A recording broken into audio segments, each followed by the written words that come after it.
Gators Breakdown, episode 102 is ready to go. I'm your host, David Waters. You can find me on Twitter at GatorDave_SEC. And joining me tonight, Bill Sykes. You can find Bill on Twitter at RealBSykes, SIKES. Bill, this is the first time besides social media and, the Gator Bait message board out there that kind of people get your outlook for this team after the LSU loss 17-16 as they marched into Gainesville and walked away with a 1-point win. It wasn't pretty.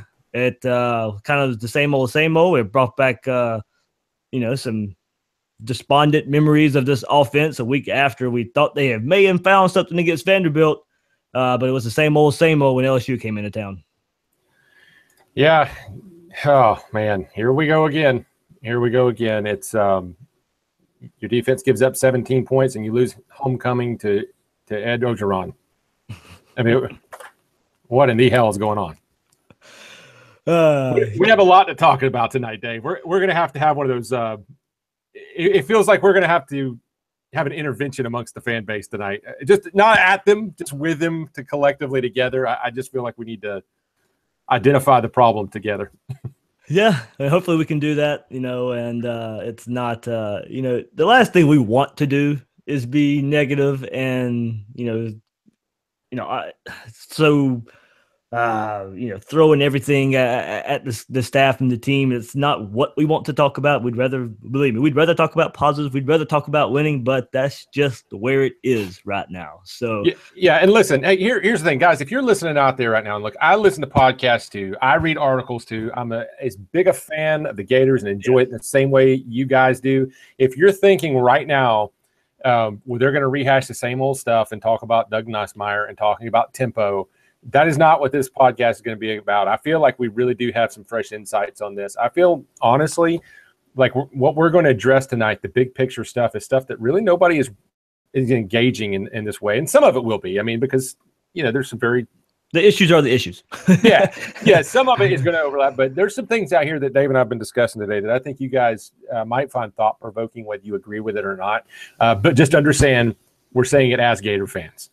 Yes, believe me. I was in that stadium singing along to Tom Petty with the rest of everybody, and after We Are the Boys and tailgating with the rest of everybody. It is still football season. It's still fun, but sometimes it doesn't look fun. So before we dive in, remember you can find all your Gators Breakdown episodes on SoundCloud, iTunes, and YouTube. Search on those sites or get the links by following Gators Breakdown on Twitter and on Facebook. And if you're there on iTunes, please rate and review the show. So, Bill, as we mentioned, it wasn't pretty this past Saturday. This was a game Florida should have won. That's the way we thought about it going in. Instead, Florida is just another team in the SEC right now. Losing to LSU, here we go. It shows a lack of progress, in my opinion. This team is 3-2, a team that could be, not should be, but a team that could be 0-5. That's the scary thing right now is they are 3-2. They found a way to win some games. But it is scary to think of a Florida team that you could even discuss being 0-5.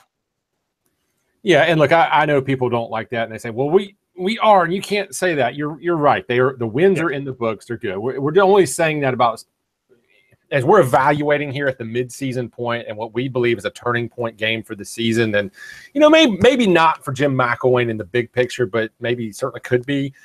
It's time that we do make these qualitative assessments beyond the numbers a little bit. And we're certainly going to have statistical backing from what we say. We like to be factually correct. We like to make good, well-reasoned arguments for you guys so you can have a good picture of what's going on. But when you look at the season now, what's going on, and you look at the opponents they faced, Michigan is not what people thought they were. They are not a top 5 team in the country. Vanderbilt kind of looks like Vanderbilt. Kentucky kind of looks like Kentucky.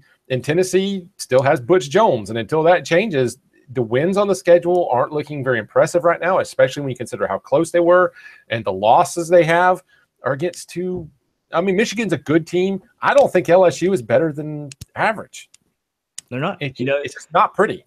No, and Bill, this was a chance to build on having 3 straight home games. And, this was set up for a nice run at home, but it's the same story in year 3 as it is in year 1. You still have quarterback issues. from Greer to Treon, okay, that's excusable. But since then, it's Jim McElwain's job to figure this out. The simple things that are issues in year 3 should not be. Young quarterback or no young quarterback, this team looks poorly coached. Getting plays called shouldn't be an issue.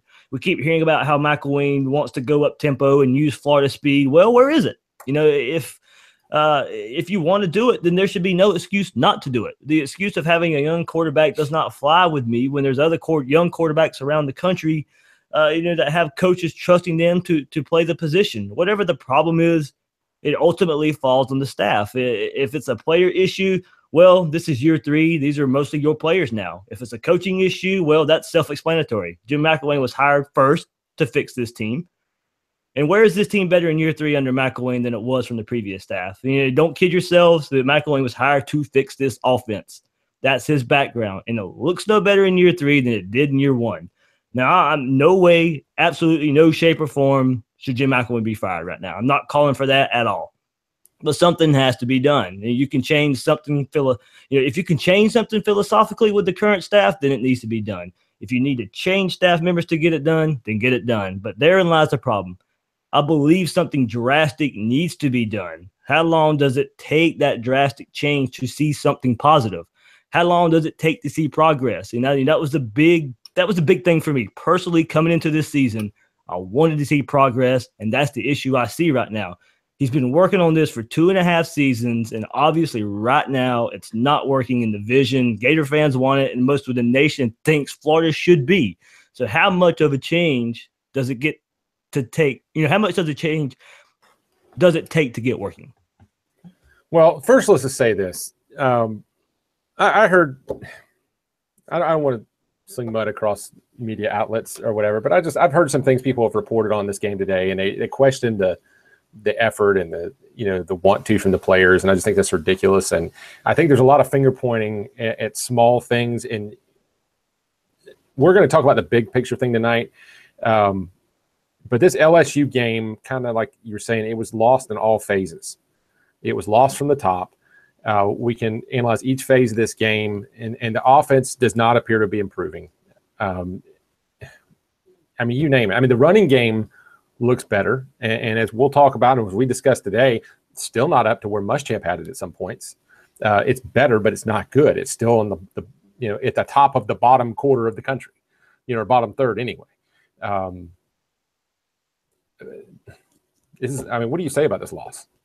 Why don't we do this, Dave? I want to dive into a few of the specifics about where this game went. I don't want to get it too off the chain here as far as at least not yet in the big picture. Yeah. But we discussed before the show. What did you think about the offensive line?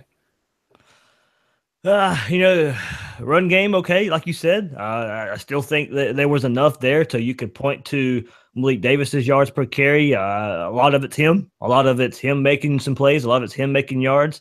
There were times in short yardage in the first half where I thought was, they could have done some better. It could have been more physical, could have been better there. This was another chance at home to come out firing out the ball, and it still takes, you're at halftime with 3 points. Some of that could be an offensive line. Penalties also didn't help there along the offensive line. But, for the most part, okay. I think Frank's put him in some bad positions too, hanging on to the ball. He has a read. He positions himself to get sacked. I don't think it was necessarily the offensive line giving up sacks. Receivers weren't open, so not all that's on Frank's either. That's just a bad thing. There's so many things you can point to. One play, okay, the receiver's not open. Franks has to eat it. Another play, Franks just won't get rid of the ball. He won't repass his first read, and the offensive line looks bad because the quarterback gets sacked. It always goes back to the offensive line until you go back and kind of watch, film and tape and see what happens. For the most part, average, okay. I didn't think they played terrible versus LSU. Yeah, and like I mentioned to you before the show, I told people last week it would be one thing to watch as far as whether this offensive line could take the next step from the Vandys and Kentuckys of the world to a team that is not a good football team in LSU, but they're a more talented team. And we know that they have recruited well. They have athletic linebackers, and they're athletic on defensive line. And you look at the results, yeah, they look good in times in the running game. They did give up 5 sacks. Those weren't always on them. Sometimes they were. I know Taylor got beaten badly off the edge at one point. Heggie gave the old Olay to a blitz at one point and got Franks plastered. And in the running game, they're still losing one-on-one matchups at crucial moments. They got down to the 5-yard line. Yeah, I can't remember who it was I was discussing this with earlier on Twitter, but we were talking about they had a midline that wrapped around a gap there, and Heggie should have chipped up to the linebacker off after helping McCoy out with the defensive tackle. Instead, he kind of skirts by. McCoy gets blown up 2 consecutive plays, and then it cost them a touchdown. They got to kick the field goal. You know, and it's like the offensive line at this point against fronts like this, at best, looks like a team or a unit that is going to consistently have 3 to 4 guys, you know, doing their job, and then one of them is going to either make a mental mistake or get physically beaten. Now, when you've got Tony in the game, and we get Malik Davis in the game, they are usually able to make a guy miss, to snake through a tiny hole and make something from nothing. And sometimes you see Perrine powering through, but that line is still a work in progress. I'm not saying this to be critical of them. I think that it's an improved line, but just like we said before the season, when Cole Cubelic and everybody was like, this is the best line in the SEC, and I'm like, whoa, wait a minute, they're still young, they're still work in progress, and I think they've got a few spots in there where they need a talent upgrade. Yeah, I mean, it was like I said, it was just weird the way that game kind of played out. Like, the run game was working, but for whatever reason, they just couldn't capitalize on it, couldn't take advantage of it. You know, it's just, you know, it's just points that where, and this has been brought up in the last couple of days, and I'll get your point of this too. If Luke Del Rio plays in that game, do they win? Maybe. Yeah. Maybe they beat a mediocre LSU team. Yeah. You know, that's all it means. And that's what people keep, you know, saying, well, if we just had our starting quarterback, Luke Del Rio. Well, Luke Del Rio wasn't the starter to start the season. He's the guy you turn to in desperation that is got a little more savvy and knows the offense better, and he does have a little more immediate upside, but he is not the answer. He's just not.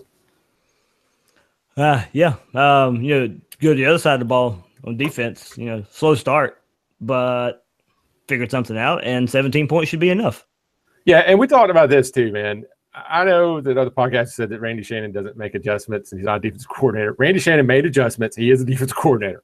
And Will Miles on our podcast Sunday pointed the adjustments out. Previous episode, in specific, how they adjusted the safeties to take away the jet sweeps, and that's the only offense they really had because they were hobbled. They had, and again, this is kind of a backhanded compliment at the Gator defense, but they had 2 freshmen starting on the offensive line. They had both the running backs, I believe, were banged up and not 100%. And they had Dillon tossed out on the targeting. This offense didn't offer much, and Shannon did adjust. He got it taken away, and they only gave up 17 points, only 7 points in the second half, and that should be enough to win at home. It should be. Now, we do have some big picture problems with this defense, and there's some things that we're going to talk about in just a minute that I think people aren't considering that are holding it back, and go over some of the statistics. But for the most part, given their personnel limitations, I thought they did enough to win. Yeah, I thought so too. Anything else you want to talk about regarding that game before we kind of spread it out a little bit? A couple things. Number one, on the last episode, I mentioned it would be very important for Franks to kind of, I don't want to say replace Cleveland, but he had to find a downfield connection. And that's one of the big things that hurt this team is when he was out there, he just couldn't do it. There were, you know, I think Hammond and Swain and Powell connected for 8 catches, but it was less than 100 yards combined out of their 3 receivers and not a single completion to the tight end. You only had 2 to the backs. I mean, overall, he had 10 receptions for 108 yards with a long of 18. You no matter how good your running game is, no matter how creative it is, you're not going to sustain enough drives to win the ball game. Not to mention the fact that I think they only started outside their 35 once and never started a drive inside the opponent's territory. Mm-hmm. So it's like even when they're getting the ball and they're doing a pretty good job with what they've got, they can't throw downfield. You know, their offensive line is shaky and they're a little erratic. And when teams bring 5 or 6, somebody's getting through there. They just don't have much of an identity still. They do have the running game, but you're not going to be able to maintain 80-yard drives 3-4 times a game with no vertical passing game. Yeah, that's the scary thing is you go back and look at that. And the week before when we broke down the Vanderbilt game, it was look at what the chunk plays led to. and it was easy touchdowns or the chunk play was a touchdown. You didn't have these same chunk plays against LSU, and it showed on the scoreboard. Yeah, that's right. And one last thing before I kind of get into the segue of the big whammy we're about to talk about here. Chauncey Gardner had a hell of a game. Oh, he did. He deserves all the credit for, taking all the negative comments and downtrodden, what a lot of people were throwing out about the lack of tackling. And you know what? You wouldn't have been able to tell it against LSU.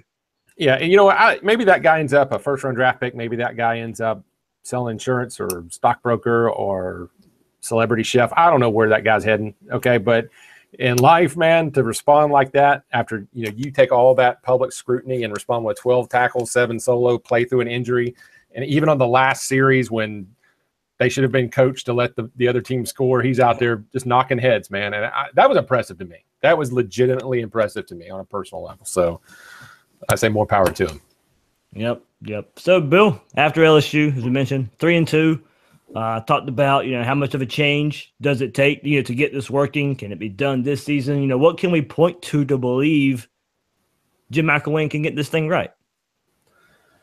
I don't know, man. And here's the problem I got.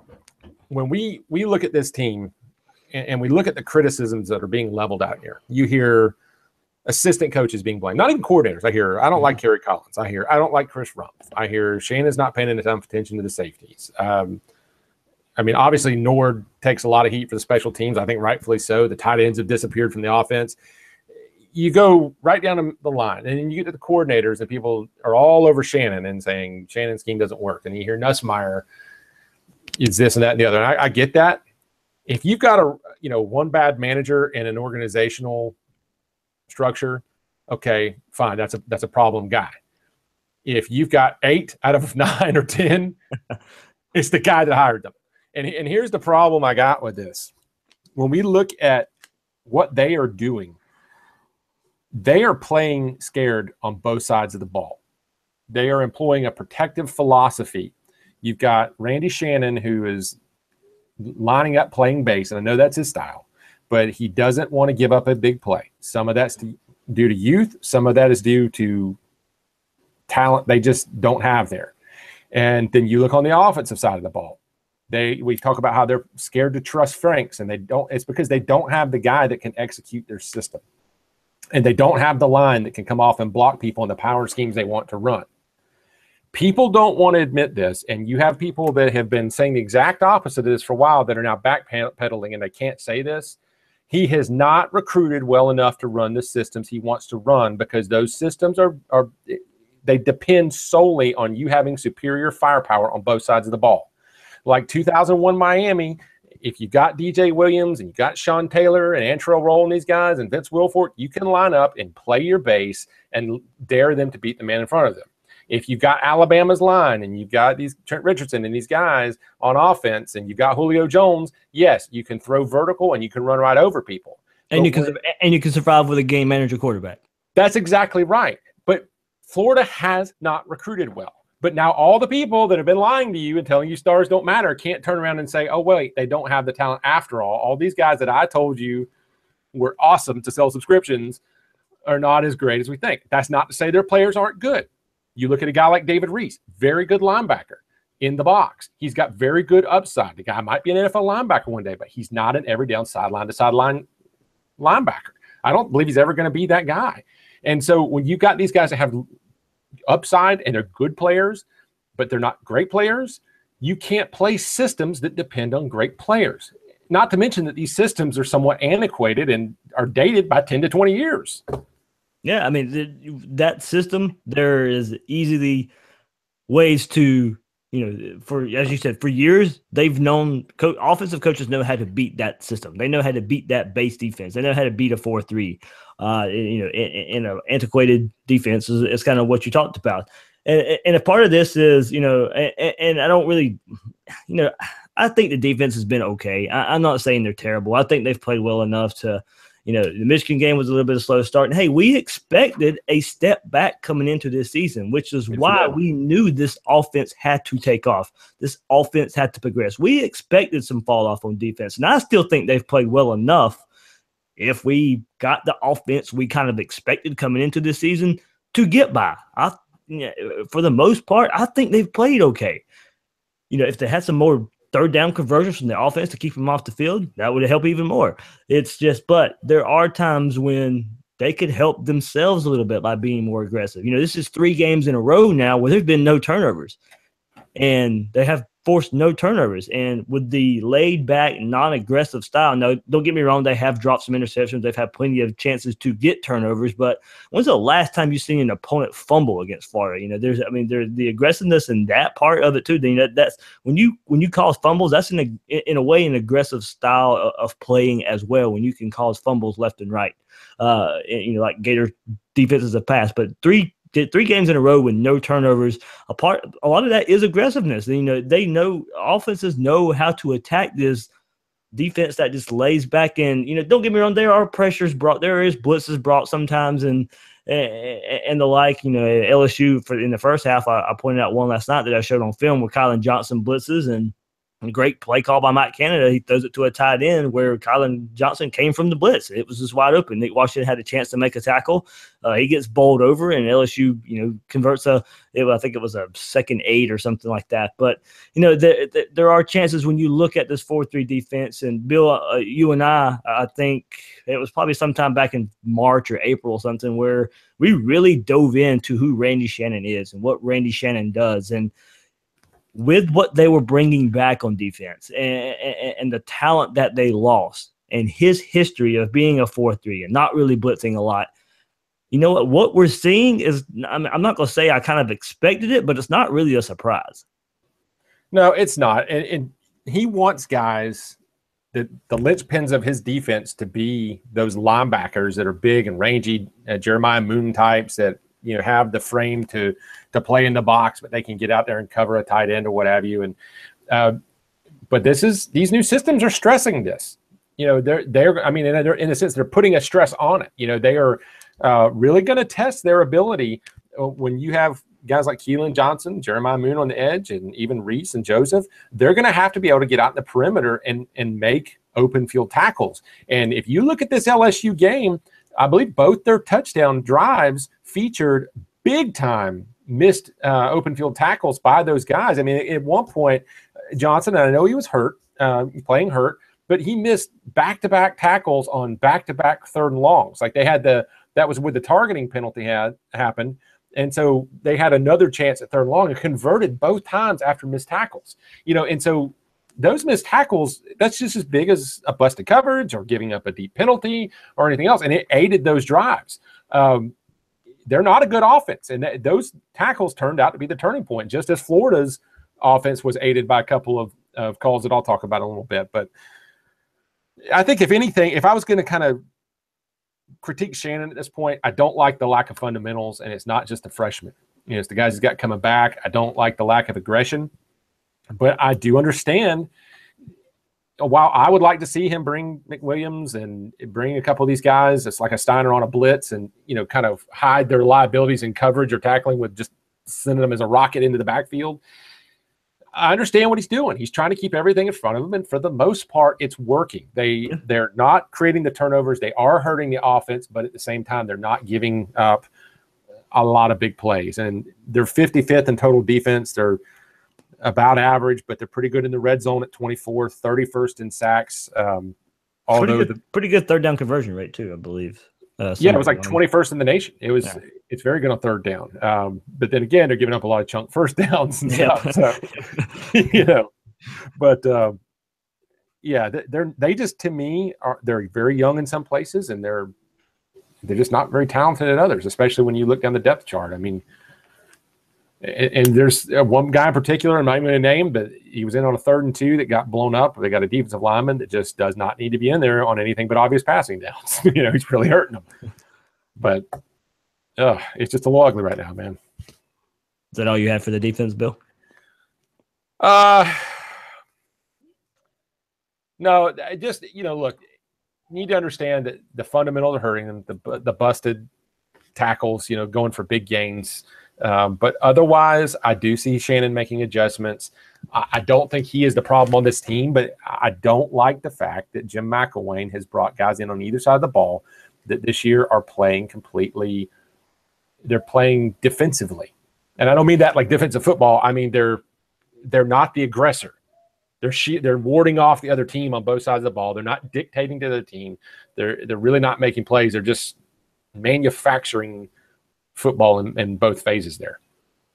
I mean, that's that was one point I brought up too when we talked about kind of going into the season and it was more for the offensive side of the ball, but dictate what you do. Don't let the other team dictate what you have to do. And that's been one pet peeve of mine for this offense. And I mean, a lot of offenses, we see offenses everywhere right now, just kind of dictating and up tempo, and that's one thing that's been so stressed, and it's even more so this season. I guess just because it's the third season in a row we haven't seen anything, and we see it more and more around college football. But this week in particular, and Jim McElwain's been asked about it. The players have been asked about it, about being up tempo, and we notice when this team is out there on offense, when they do go up tempo, it seems to work better. They're flowing. Offensive linemen are getting up to the ball, and they're asking, they're shoving, they're looking at the sideline, waving their arms up for the coaching staff. Hey, let's go. You can tell the players want to do it. So you kind of wonder what the holdup is. Is it Felipe Franks being a young quarterback and he's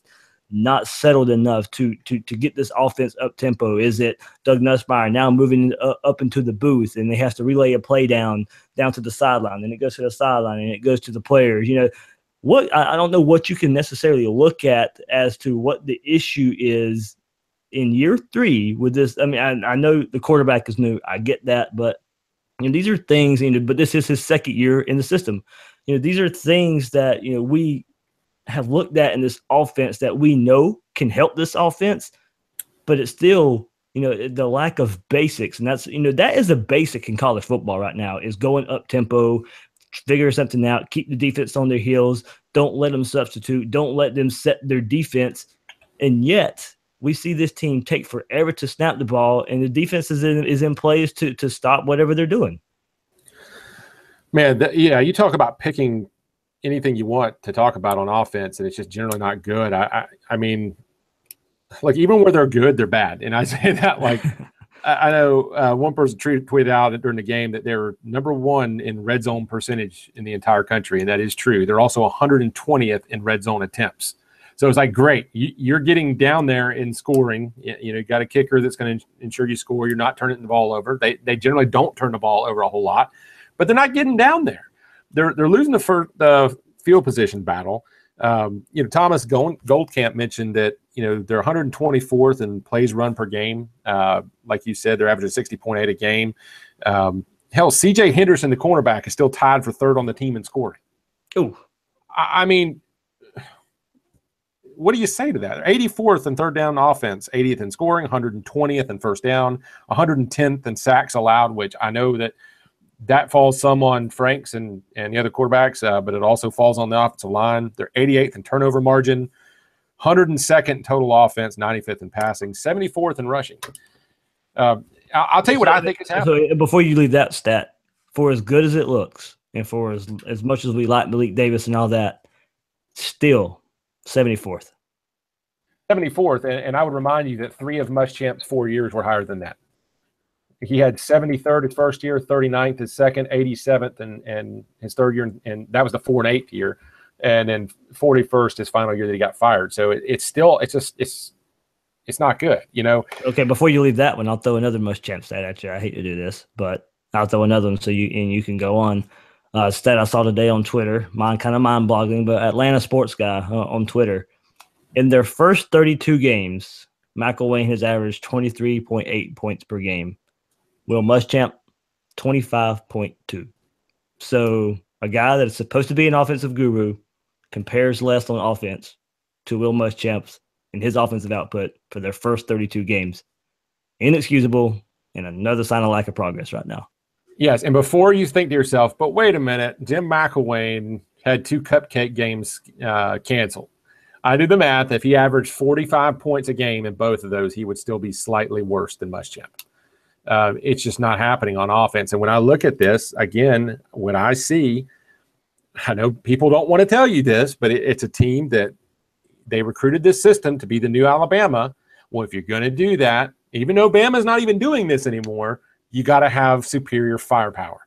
They haven't been able to recruit that. They don't have the offensive line to blow people off the ball. If you look early in the LSU game, there was a few times they tried to run, I believe it was out of a pistol into a bunch trips formation to the strong side or towards the bunch. And they don't have the perimeter blocking. They don't have a solid wall of guys there up front that can sustain blocks, and it just gets blown up. And what you notice happening now is they're going to a few things. They're going to Kadarius Toney in the shotgun as a wildcat, and they're going to Malik Davis. Now, he has run out of various looks, and they did run him out of some pistol, but, in weeks prior, his main success has been getting the line moving, getting the defense moving, finding cutback runs and more of his own style blocking scheme. These elements are looking more like the spread, the ones that are working.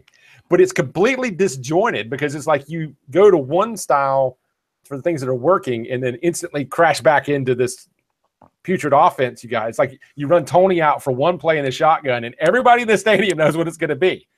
They all know it. And then, okay, now back to Franks. Let's show him. Let's run Perrine into the pile now, and then let's throw an incompletion and got it. It's just so painfully obvious that there's not a congruency there, or like no identity. And I don't know if you noticed this, David. I did tweet before the LSU game that I expected Tony to run a little zone read, and he did. Yeah. Like they started he was actually appeared to at least be reading the defensive line, and sometimes he handed off to the running back, and sometimes he take off running. And the reason I said that, and not that that was rocket science, but it was obvious they had to have some kind of wrinkle to keep all 11 guys from running right at him, on the snap of the ball. And look what LSU had trouble with too in games before that. Sure, but they're going to continue to do it. That's going to be their package for him, because they have to have a wrinkle there. The problem is, it's like, okay, well, let's take another step towards the spread with him, and it'll probably continue to work. But now we're going to run Franks back on the field, and we're going to go back into the pistol, and we're going to run into the bunch, and that's not to say they didn't make adjustments, in when Franks was in there, because they did, and they pistol with more like I believe split wide receivers with like a wing. They used some misdirection. I saw one time where they pulled the guard one way, and it was like an influence play to get the linebackers to key on the guard, and they ran against it to the other side, and it went for a big gain. I think like 25 yards. I think it was a touchdown play, not play, but touchdown drive. So they are doing some decent things in the running game, but it's like what he wants to be. They don't have the talent for that. They just don't. This is not going to be a pro-style successful offense. Yeah, and I know we've brought this up before, and plenty of people out here brought this before, so it's not a new thinking or new idea or anything. No.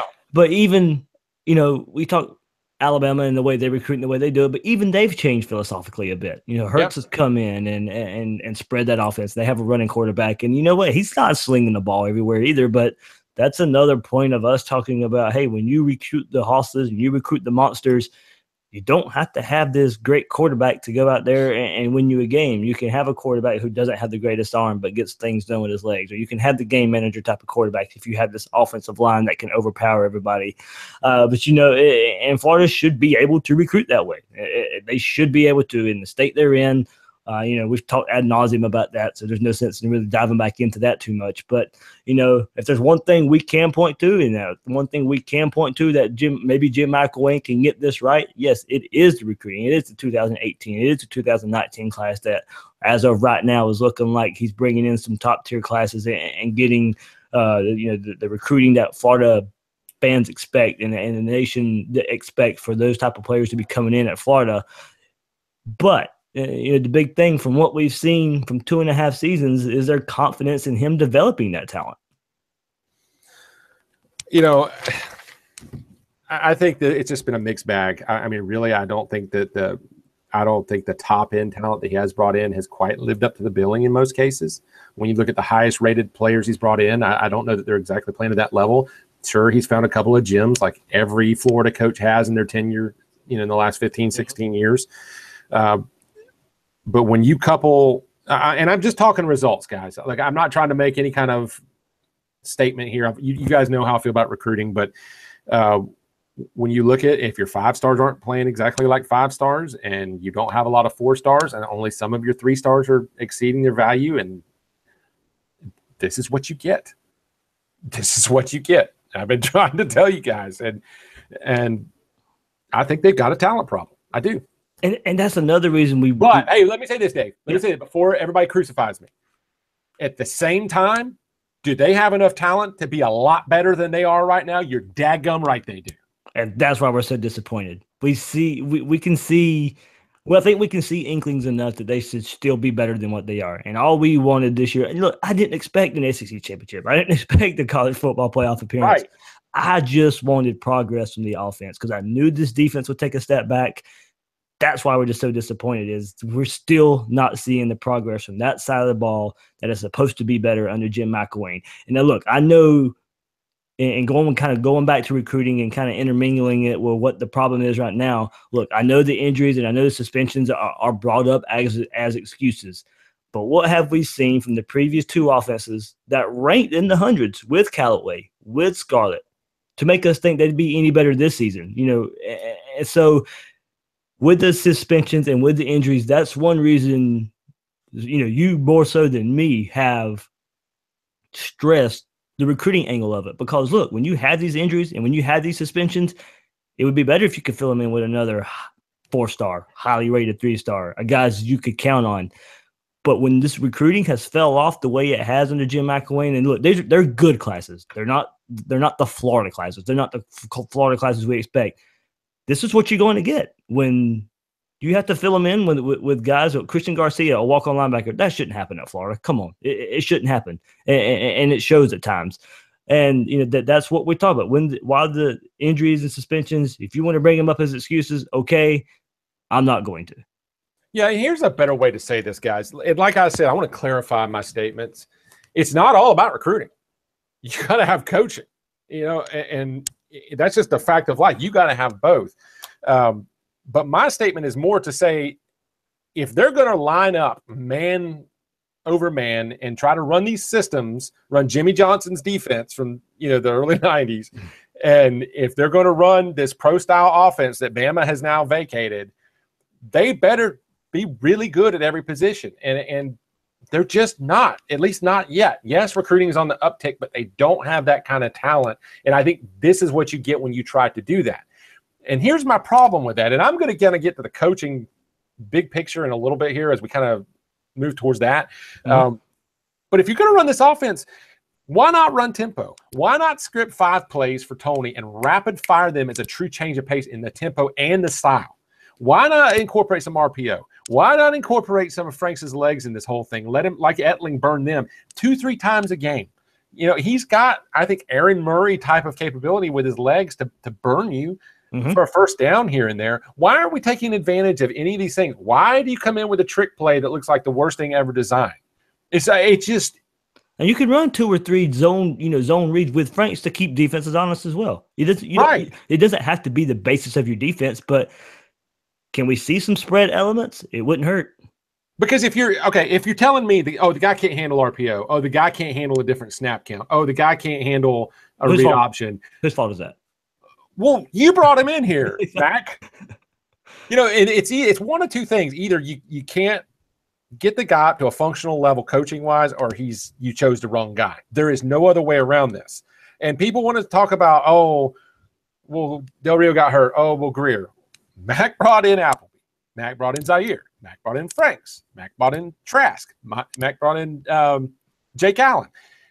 He has brought in enough quarterbacks by year 3 to have somebody who can stand in there and run his offense and look at Mark Thompson wide open on the last drive of the game and see him there. And that doesn't take a 5-star. That takes a guy that you watch this film and you see him reading defenses and you know that he's coachable and you get it done. But that's not happening. And I'm sorry, as disjointed as the play calling is, that's not on Doug Nussmeier. That is on James McElwain. Yeah. Ultimately, everything falls on the head coach. Like I said, I'm willing. I'm in no way calling for firing. Neither are you, Bill. Most of us out there are not. But we know something has to change. That's where it's at. It cannot stay the same. Can he change it? Can he find out a way to change it? That's where it comes. That's the question. You know, I can't answer that. You know, I'm not a football coach. We're not there at practice. Look, you know, we're just doing this as a, you know, this is what we see. This is an opinion, and you know, he gets paid millions of bucks to figure it out. That's his job. So you know, hopefully he can. It's just, you know, we don't want to start over again. You know, it's easy if it's easier if he can figure this thing out and not have to scrap this thing in a year or two.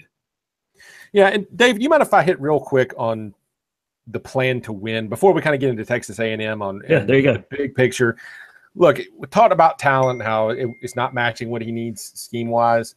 But look, when we look at a few of these stats across the board, we look at a guy that right now, in I believe this was from a Marty Cohen article, he said he was 16-10 since Will Grier left.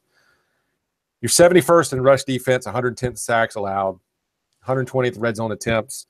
You're 75th in kickoff returns, 113th in punt returns, in below 100, I believe, in punt return defense. You know, and I know you got a great punter.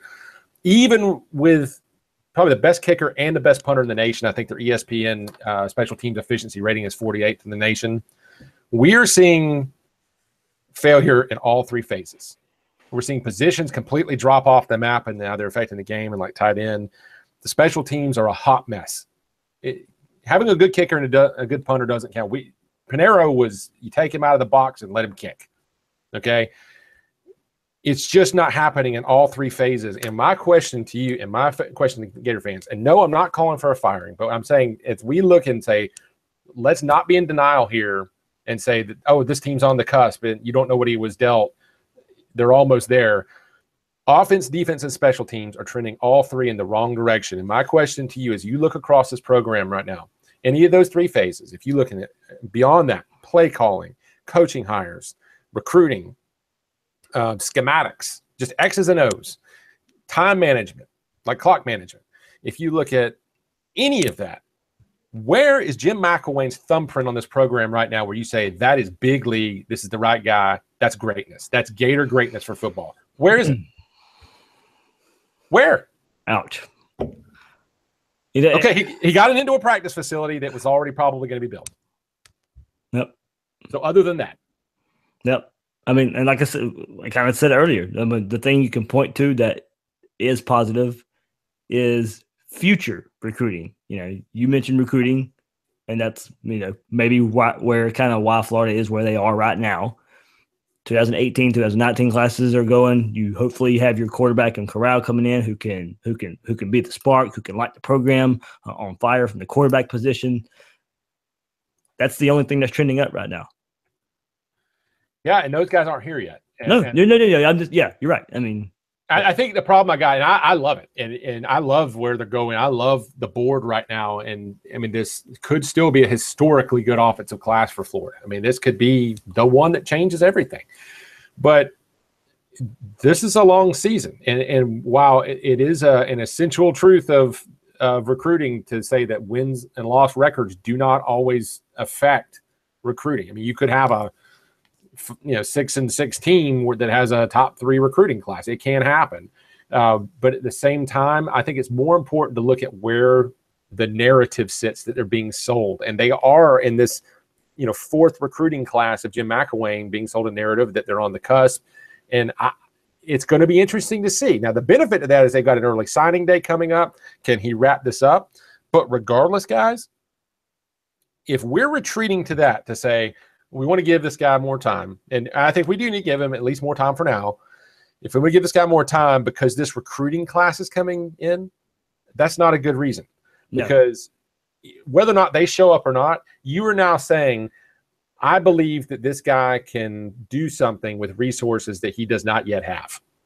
But in year 3, with what he's got, what has he done? That's the more pertinent question. Yeah, that's the scary part. Yeah. And beyond that, as you and I discussed, and Dave, you were hitting on this earlier, when you look at the time management or the clock management, you look at the game decisions, and you look at some of these things and the schemes and the hires and how it's more turnover on the staff that's needed, and it's just purging from that first staff. You're not only counting on resources that McElwain does not have to work with yet, you're counting on him to be a different coach than he has been so far.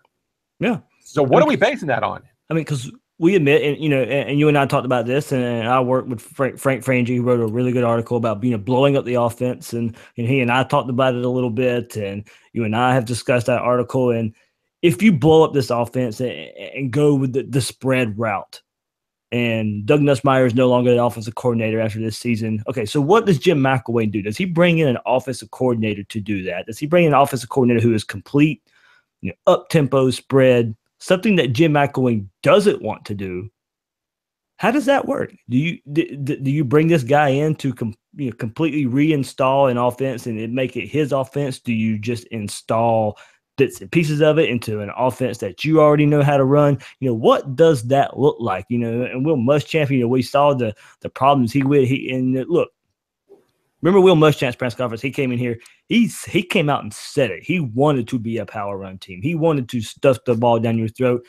It didn't work. He tried to go to a spread. Too little, too late. Didn't work. Are we seeing that with Jim McElwain? He wants to be a power team. He can't get the horses to do it. Is he going to go the same route and bring someone in who installs the system that needs to be run? When you recruit these type of athletes at Florida, look, high school teams don't run this I formation with a fullback, 2 tight end sets, and try to stuff it down your throat. That's not college football. I mean, high school football hardly anymore. It's not high school football in the state of Florida. Jim McElwain came into the season talking about the Florida speed. Well, where are we seeing this speed at? We don't see it anywhere. We don't see, these receivers right now can't get open whatsoever. You look at that. There was in the third quarter, I think, with the drive where Florida started at the 38-yard line. They had a good chance to go score when they were down 17 to 16 on third down. There were 3 receivers out there. Neither one of them were open. All 3 receivers were blanketed.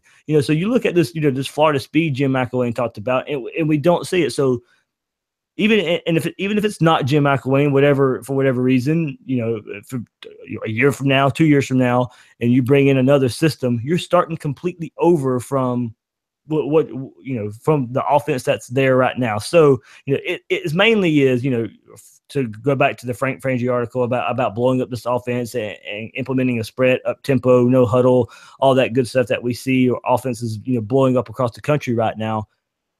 How long does that transition take, and does he get the time to do that?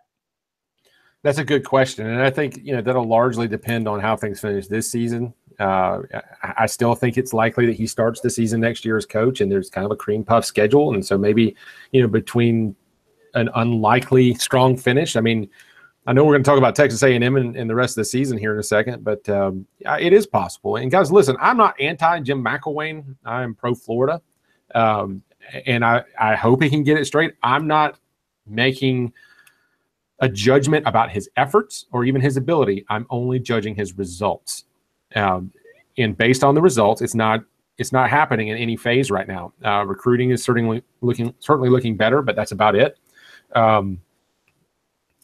He's going to have a radical departure from the way he's done business so far. He's going to have an Urban Meyer crying at the podium, mea culpa, and I think he's going to have to get serious about this right now. I think they need to go wild and crazy, and I want to see Zaire out there. I want to see them plugging and playing until they find something that works. I want to. Before you go further, you said Zaire. Okay. Do you want Zaire starting? Do you want Zaire going out there just to see what he can do? Is it like a Tony thing where you bring him in a drive or something like that? Where are you going with that? Well, I don't know.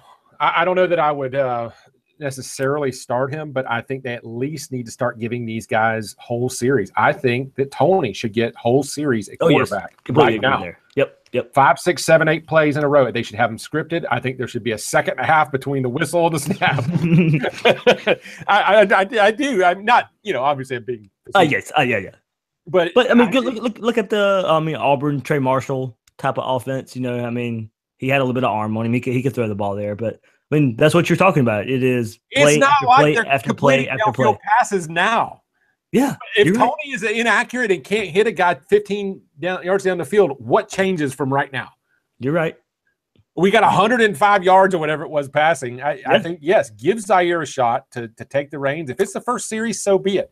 I'm sorry, but Frank's either he is not getting what he needs, or he's not the guy, or he's not ready. until one of those changes, they got to plug and play until they find something works. And that is the thing that drives me crazy about this team right now. We're just going to sit back in our 4-3 cover 2, and hopefully you don't drive down the field on us. And, we're just going to sit here in our offense and snap the ball with 5 seconds left. We're just going to spin our wheels with 5 seconds. We're just going to give up at halftime, and we're just going to take some chances. Start going crazy with, I want Frank's running the option. Like I said, I want up tempo, some better trick plays. This is crunch time. And that's kind of what worries me. And I think the key question to all of this is, you asked me, can McElwain fix it? I think we're going to know by his response. If he comes out against Texas A&M in Georgia with this same old, and he's especially Georgia after a bye week. Yeah, and I think that's your key. If he comes up against Georgia and this offense doesn't look radically different, and we don't see some tangible effort to say this isn't working, then it means he probably really doesn't see a problem, and he gave Nuss a pep talk about hurrying the call up a little bit, and I think he's not going to make it here. I would go that far. I mean, yes, I think he's going to be around into next year, but I think this is beyond even bringing in a new coordinator. I think it's a sense of urgency from the very top of the program, not a sense of urgency just for the offense. Yeah. It's got to change.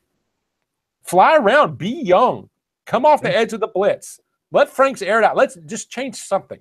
This is not working. A little bit of a sigh. I wish we didn't talk about this, Bill. Does anyone have a Xanax? Okay, Bill. Or 5 or 10. Hey, you got a pretty popular poll out there, and we'll discuss that. And it had to deal with the implications of this Texas A&M game.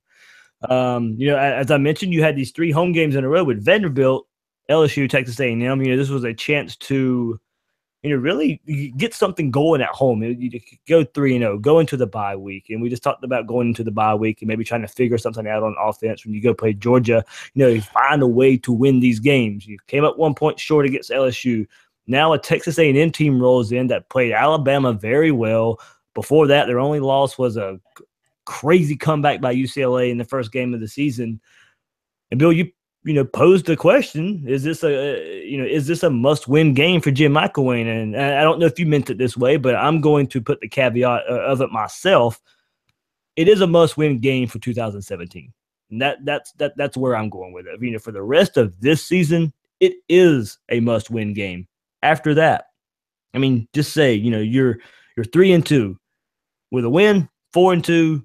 You're setting up okay going into the Georgia game, but you're not expected to win that game. So maybe looking at 4-3. But if you lose this game and you're 3-3 going into Georgia, you leave Jacksonville, you're probably 3-4.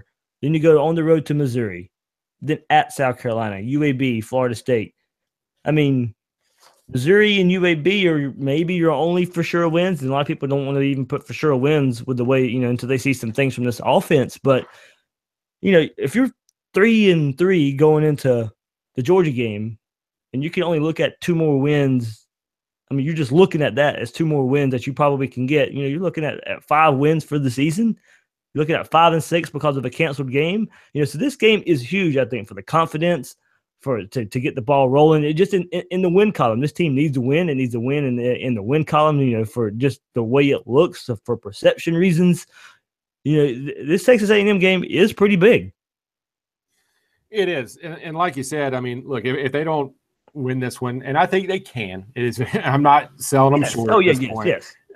But if they were to get a loss here, then I just think it would be unreasonable to pick a win against Georgia.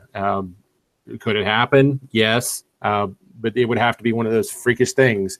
And like you said, at that point, provided they beat UAB in Missouri, you're facing a scenario where to get a Final 6 win for traditional bowl eligibility, you've either got to beat South Carolina on the road or win at home versus a struggling FSU team, but it's still a dangerous FSU team. Now, with another little thing there, if they get 5 wins, and I hate to say it, I don't even want to look at it like that. But if they get 5 wins, they could petition because they had the canceled game and probably still get to a bowl game. Yeah, I cannot imagine what that might be. Believe me, I'm just throwing it out there. I don't want that to be a scenario, but just in case people are wondering, if that's the way it goes, then that can be what can happen. They'll be like in the Lottie, Florida Speed Trap Bowl or something. Yeah. Look, here's the good news. They do catch Texas A&M on a long road trip, following a physical contest last week, and so can they get it done? Yeah. But the implications of this are serious. And we got a lot of good responses. Let's see. You want to go over a couple of the poll results? Yeah, let me throw a tweet out there by Thomas, Thomas Goldcamp, who joins us every now and then too, and it'll kind of go into your poll here. But Thomas tweeted yesterday, "Why this week is so huge for the Gators? Fans don't want to feel like this season is over so early on. Beat Texas A&M, you extend that 2 weeks." Because this followed up another tweet by Thomas where he said, the Gators' second loss in 2015 was November 28th. In 2016, November 5th. So, this was, you already had your second loss of the season October 7th. So, this is, kind of why, we look at this A&M game as big, because even under Jim McElwain, and as ugly as it has been, you still wasn't getting your second loss till November. Yeah, man. And some of my followers that responded to the poll, and by the way, you guys are awesome in your poll responses when we throw these out there in the dialogue. I really have a lot of respect for you. I had 3 people that agree with the sentiment. It's talking about it being big for perception, that, kind of saying, yeah, it is. Sarah Higgins says she feels like every game's a must win, but to keep the talk down, keep morale up for recruiting, not for Mac to keep his job necessarily, but RJ at Gator Grad 929 is a must win because you don't want to go into the bye week off 2 straight losses, like you said. You want to feel good about yourself and regain confidence. So he's talking about from the team's perspective. Then Eric Powell says it's a must win to stop the negative noise in the system. And like you said, it's just going to come from everywhere if they lose this game. It's going to just fester for 2 weeks going into Georgia, and you have to wonder about how they'll respond at that point. Yeah, and and we mentioned it. I mean, this game is winnable. I mean, don't get me wrong. Texas A&M, even after UCLA, they struggled with the weak opponents on the schedule, where I think they were going into the fourth quarter tied against the some like FBS teams and lower FCS teams. They did beat South Carolina a couple weeks ago at home in a close game. South Carolina's kind of an open down team from what we see right there. But I was really impressed with what I saw in their performance last week against Alabama. That was a fourth quarter game. They had a chance to go in and make it a really close game through a pick on the goal line going into score. So this is a Texas A&M team, I think, that will be pretty confident coming in. And I said this on Bill King's radio show, this week, that Florida, I still right now think maybe coming in this game wondering what will happen, wondering if they can win. I think A&M may have a little bit more confidence that they can come in here and win. It's like on one hand, you got a lot of young players here, and we're talking about turning them loose, and I do think that's the right thing. And Charleston Gator Club actually responded to us and said, it's not a must win because so many said that Mac should keep Felipe Franks as quarterback and was benched and endured the growing pains. Well, here we are. And so while I'm on board with that sentiment, and you do at that point have to write it off a little bit, the concern I have is that Texas A&M has the 41st total offense in the country right now, 31st in rushing, and we know Florida's been vulnerable at times to the run. And you look back over their opponents, LSU's total, these are their 5 opponents total offense, including Michigan and LSU. You got 86, 88, 81, 91, and 75. Oh. Don't kid yourself and think that, they played Florida, they shut them down. Nope. Nope. Yeah. And so you're playing, an above average nationally offense here. And so I'm worried about, we might endure some growing pains, but I'm worried about what happens if Florida is expected in this game to keep up in a true shootout. How do they respond? What are they capable of there? I think that's a dangerous situation for this young team. It is. And Bill, one big thing about this game is these uniforms Florida has released. These Gator scale uniforms with the swamp green, and it kind of broke Gator Twitter on Monday night. Yeah, when these uniforms were released, and wow. I'm still kind of wrapping my head around it. I look at them one time, I'm like, okay, they're not that bad. But then I look at them again, and I'm like, what in the world? So I go back and forth on what these uniforms are. So it is a hot topic. You mostly talk football here, but uniform talk was the big thing on Monday night. Yeah, they're a little different, man. I'm going to give them a chance. I think I've complained about enough stuff tonight. They're not my favorite, but I do want to see them live and see how the team looks at them collectively, and see if they look menacing, or just awkward. I think you never know until they take the field. But that was one of our followers actually put that on there as a poll response. Yeah. It was Dustin Hammond at D Hammond 53. He says you can't lose when breaking out the new special uniforms. And he said unless you're Oregon. So I thought that was a good response. Hey, here's the important thing: the recruits seem to like them. Yeah, right. But, and quickly talking about recruiting as well, going back to this, the LSU game. Word coming out is, the loss. They're saying the right things. The loss doesn't necessarily didn't sway their thoughts on what they think about this Florida program right now. Matt Corral mentioned he wasn't going to visit LSU this coming up week.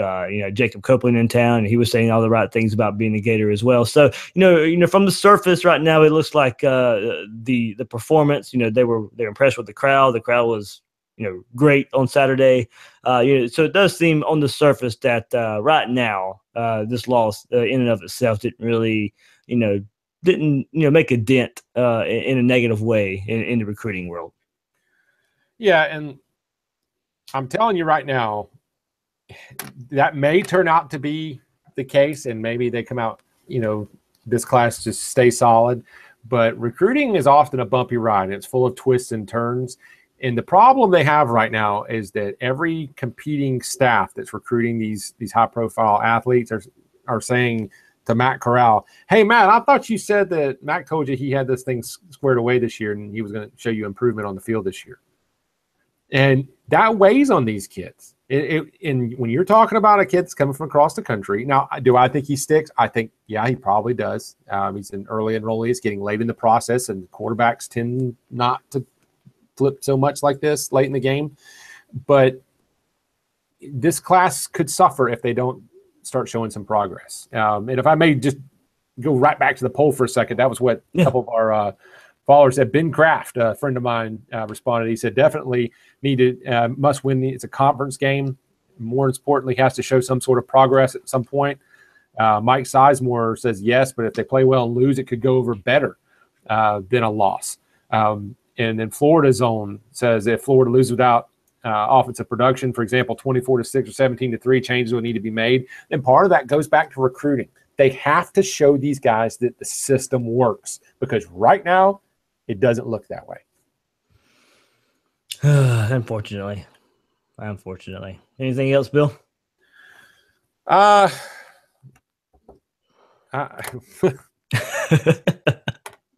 Please don't be mad at me. I'm sorry. For all of you listening there, I'm not sorry, because I'm committed to being honest and as factually based as I can. I like to be right, and I'm not saying I'm always right. I'm just saying I feel like my role in this is to give you guys a point of view and some insight that's based on what needs to be said rather than what we always want to hear.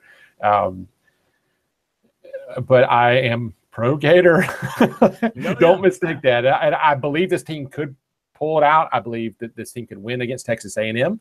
I believe this team could still have a season that is palatable to us as fans and feels good. Especially if they were to win this week, even if they lose FSU, which I'll be pulling for them to win in that game too, and finish with an FSU win, let's say 7-8 wins, and then go win a bowl game, and the offense turns on at the end of the year, we're going to have a whole different discussion. And you can mark this podcast on October 10th when I said, at that point, I'm going to say, okay, we might have something cooking here. Just right now, I don't see it. Yeah, I mean, it basically, the scenario you just kind of pitched was built on progress. And that's just kind of what we've, just laid out this whole episode to be. From 2.5 seasons right now, it doesn't look like any progress right now, but there's still a chance. You get this A&M win. Hey, look, we know weird things happen in Jacksonville, This Georgia team has rolled in before and expecting to roll over a Florida team, and somehow, some way, Florida seems to come out of there. But this Georgia team does look a little bit different. It is a Kirby Smart led team, not a Mark Richt led team right now. So we'll see how that goes. But say you beat A&M, you play Georgia tough like you always do, maybe somehow upset, and then and then before that there's the bye week. Maybe you find something. Urban Meyer in his first year, that 2005, Billy Latsko comes. They insert Billy Latsko into a lot of offensive formations, and he makes it marginally better, but enough to see signs, enough to see something different, trying something different, and something happens. So these next 3 weeks, maybe the season. The A&M game, the bye week, the Georgia game. You have to build something in these next 3 weeks.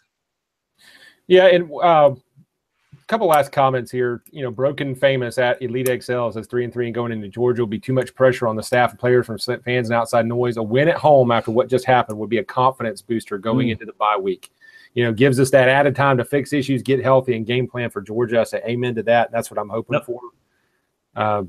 That's what we need to see, guys. We just need to see progress. It's all about progress. For sure. Oh, can I give quick shout-outs? Shout-outs. Datavius Collier, man. I promised him a shout-out last week and I forgot. Sorry about that. Josh Gann, I had some good dialogue with this week. And Casey Smith, my boy's probably in a siding right now. Who know what that means. And but thank y'all for the support. For sure. All right, Gators Breakdown. This is episode 102.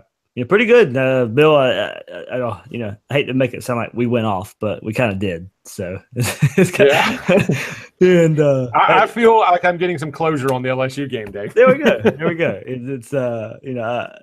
It's kind of what it's been. The last couple of days hasn't time to think about it. I was I'll admit I was a little hungover on Sunday from the game, so going down there to Gainesville and tailgating it up there. So it was a lot of fun. Had some time to go back and look at the game and kind of just put some thoughts together with the way this game went and the way the season's going and since McElwain's been hired. So hopefully I hope it works out. Nothing makes me few things in this world make me happier than cheering these Gators on. So hopefully from here on out we can talk some more positive here with this Gators team. Absolutely, man. Go Gators. Go Gators. So for Bill, you can find Bill on Twitter at RealBSikes, Sikes. I'm your host of Gators Breakdown, David Waters. You can find me on Twitter at GatorDave_SEC. And thanks for listening to this episode of Gators Breakdown.